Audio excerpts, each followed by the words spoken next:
प्यारे बहनों और भाइयों, मेरा नमस्कार स्वीकारो। देखिए, आज हम आपके लिए बता रहे हैं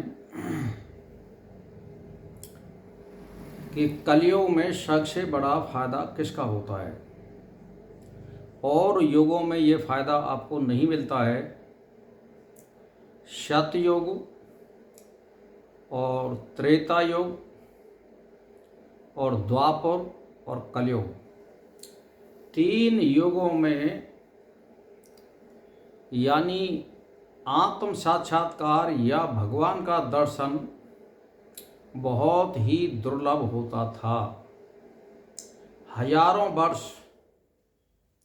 या 10-5 हजार वर्ष लग जाते थे उसमें तपस्या करने में और नेम टेम करने में।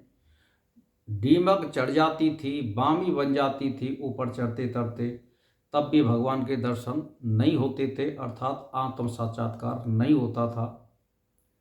आज कलयुग में आपको ये फायदा बहुत शीघ्र ही मिल जाता है। जो मनुष्य या स्त्री आत्म साक्षात्कार करना चाहते हैं, शुद्ध आत्म साक्षात्कार, तो भाई गायत्री के रूप में आत्म साक्षात्कार करना चाहते हैं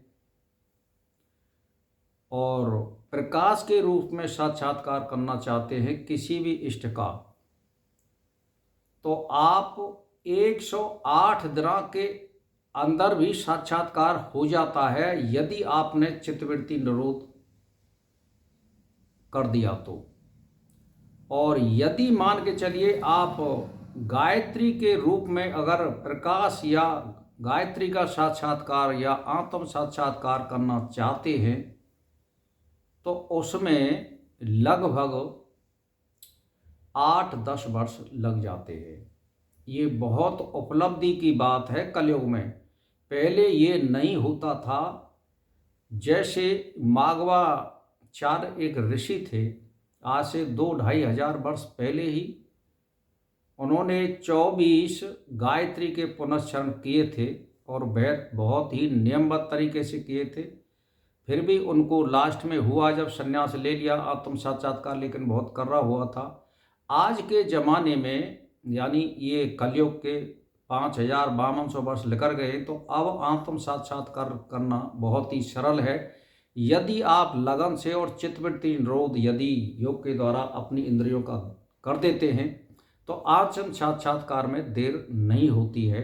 ये इस कलयुग का बहुत बड़ा प्रभाव है। यानी इसमें केवल एक नाम ही आधार है। इसके आधार पर रह करके आप थोड़ा बहुत नियमों का पालन भी करते हैं।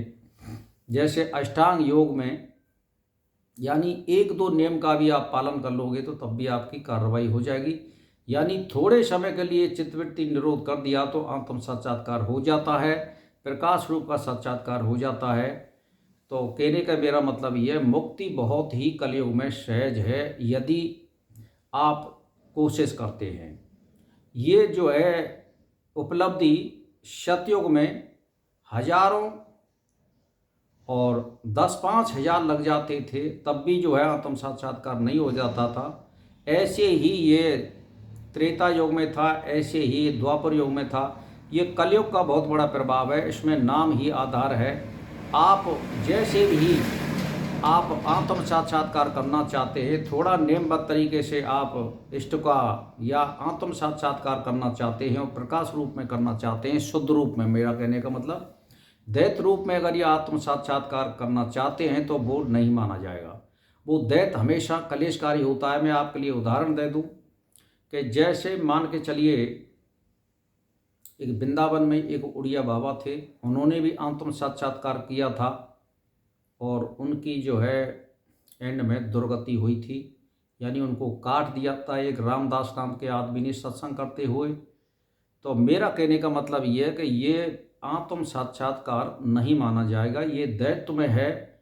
शुद्ध आत्म साक्षात्कार प्रकाश रूप में ही माना गया है। यही हमारे सभी ग्रंथों ने, वेदों ने भी यही पुकारा है, विचार सागर भी यही कह रहा है, पतंजलि योग दर्शन भी यही कह रहा है और वेद भी यही कह रहे हैं कि आत्म साक्षात्कार यानी प्रकाश रूप में होता है।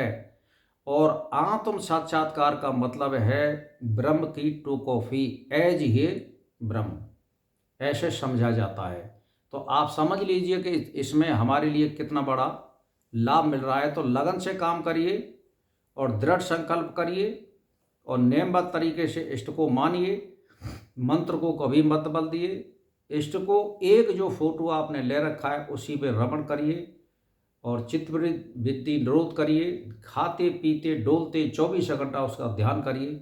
तो आपका आत्म साक्षात्कार लगन करने वाले का विशेष प्रयत्न करने पर 108 दिनों के अंदर भी हो जाता है। जैसे राम, कृष्ण, हनुमान, इनका 108 दिनों में हो जाएगा, लेकिन यदि आप गायत्री का कर रहे हैं तो इसमें 8-10 वर्ष लग जाएंगे। तो मेरा कहने का मतलब भाई और बहनों, इस कलयुग का फायदा उठाइए, लाभ उठाइए और अपने इष्ट का आत्म साक्षात्कार करिए और एक मुक्ति की ओर कदम बढ़ाइए। मेरा इसी के साथ नमस्कार स्वीकार।